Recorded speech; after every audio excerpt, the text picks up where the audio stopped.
சிந்து பைரவி சீரியல்ல இனிய எபிசோட்ல என்ன நடக்குது அப்படின்னு பார்த்தீங்கன்னா, நம்ம ஆறுமுகம் பைரவிய ஆப்போசிட்லயே உட்கார வச்சுக்கிட்டு, ஆறுமுகம் மட்டும் ஐஸ்கிரீம் சாப்பிட்டுக்கிட்டு இருக்கிறாப்புல. ஒரு பேச்சுக்கு கூட வந்து பார்த்தீங்கன்னா, இவன் கேட்கவே மாட்டேங்கிறானே, ஐஸ்கிரீம் சாப்பிடுறியா? அப்படின்னு சொல்லி நம்ம பைரவி மனசுக்குள்ளாரையே நெனச்சுக்கிறாங்க. ஸோ, அவன் தான் அப்பவே ஐஸ்கிரீம் வாங்கி குடுக்குறேன்னு சொன்னா, பந்தாவுக்காக வேணான்னு சொல்லிப்புட்டு, இப்ப பைரவி இப்படி நெனச்சா என்ன ஆகுறது? இருந்தாலும் ஆறுமுகம் சாப்பிட்டதுக்கு அப்புறம் மறுபடியும் ஐஸ்கிரீம ஆர்டர் பண்றாப்புல. "என்ன எவ்வளோ ஐஸ்கிரீம் தான் நீ சாப்பிடுற? நானே இத சாப்பிடுறேன். இப்ப நீ வேடிக்கை பாரு" அப்படின்னு பைரவி அத புடுங்கி சாப்பிடுறாங்க. அதுக்கப்புறம் தான் ஆறுமுகம் சொல்றாப்புல, "இந்த ஐஸ்கிரீம் நான் உனக்காக தான் ஆர்டர் பண்ணுனேன்" அப்படின்னு சொல்லிட்டு. ஸோ இப்படி ஐஸ்கிரீம் சாப்பிட்டுக்கிட்டு இருக்கும்பொழுதே அந்த இடத்துக்கு சஞ்சய் வந்துடுறாப்புல. "என்ன பைரவி இவன் கூடலாம் உட்காந்து ஐஸ்கிரீம் சாப்பிட்டுக்கிட்டு இருக்காளே" அப்படின்னு நம்ம சஞ்சய்க்கு கொஞ்சம் வயித்தெரிச்சல் தான். அதுக்கப்புறம் நேரா வந்து பேசுறாப்புல.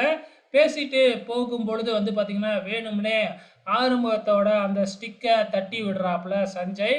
ஆறுமுகம் கீழ விழுந்தர்றாப்புல. ஸோ அதுக்கப்புறம் பைரவி ஆறுமுகத்த தான் திட்டுறாங்க. "பார்த்து வரக்கூடாதா?" அப்படின்னு சொல்லிட்டு. "சஞ்சய் தான் தள்ளி விட்டான்" அப்படின்னு ஆறுமுகம் சொன்னா என்ன பைரவி நம்பவா போகுது? ஸோ அதுக்கப்புறம் ஆறுமுகமும் எதுவும் சொல்லாம அங்கேருந்து வந்துடுறாப்புல. இந்த பக்கம் நம்ம ஆறுமுகம், சிவா இவங்க 2 பேரும் பேசிக்கிறாங்க.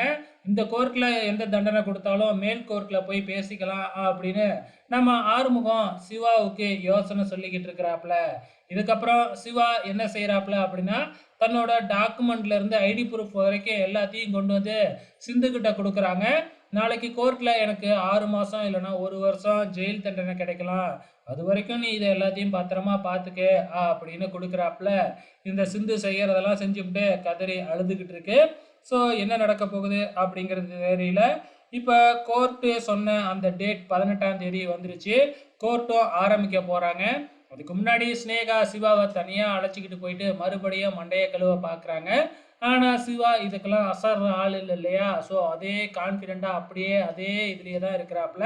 நாளைக்கு என்னலாம் நடக்க போகுது அப்படிங்கிறத வெயிட் பண்ணி பார்க்கலாம்.